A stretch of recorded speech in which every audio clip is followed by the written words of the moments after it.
New relationships, the excitement of it all tends to kind of cloud our judgment. And mapping out our fantasies of love with the person we want, we tend to abandon the priority of our own self-interests. We don't often do a cost versus benefit or risk versus reward analysis. In our desperation, we take a by any means necessary approach to finding love or getting the attention and admiration of our crush.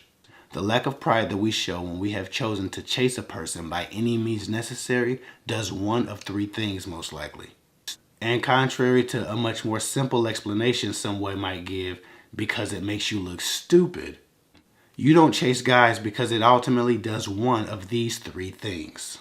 Number one, it makes them run faster potentially because they're not interested in the easy to catch. In that case, dismissal or rejection is your best case scenario for chasing them in the first place.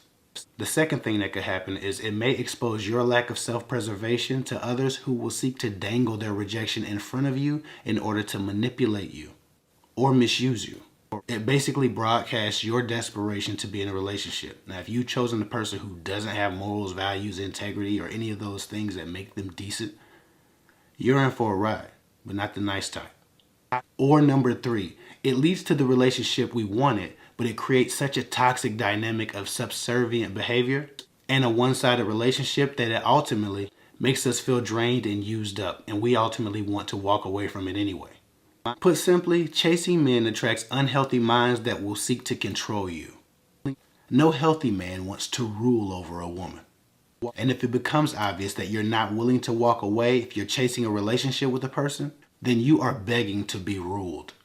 Women often state that confidence is one of the most attractive attributes that a man can display. Women loves a man who speaks up, who believes in himself.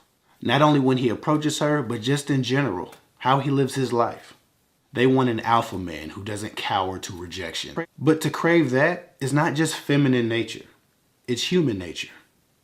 Only the strong survive. The process of natural selection. All of these things require as much. Women are clearly measuring confidence and self-belief from the very point that a man ever approaches them. But guess what? Men like it too. However, men measure confidence and self-belief in women not by how you treat them, but by how you let them treat you. A man will only take you seriously if he has to respect your mind and opinions. If he doesn't care what you think, he likely won't care about you. No healthy relationship starts with a disregard for a woman's mindset or sensibilities, or a disregard for her time or her effort to talk to or link up with the guy. Just like women grow bored with nice guys, men grow bored with doormat women who are desperate for their approval. Just like nice guys, nice women also finish last for the men that they don't require much from or set standards for. The only guys who get scared away by a woman setting standards for herself or standing up for herself or refusing a sleazy first date on the couch are the guys who had nothing planned for that woman to begin with.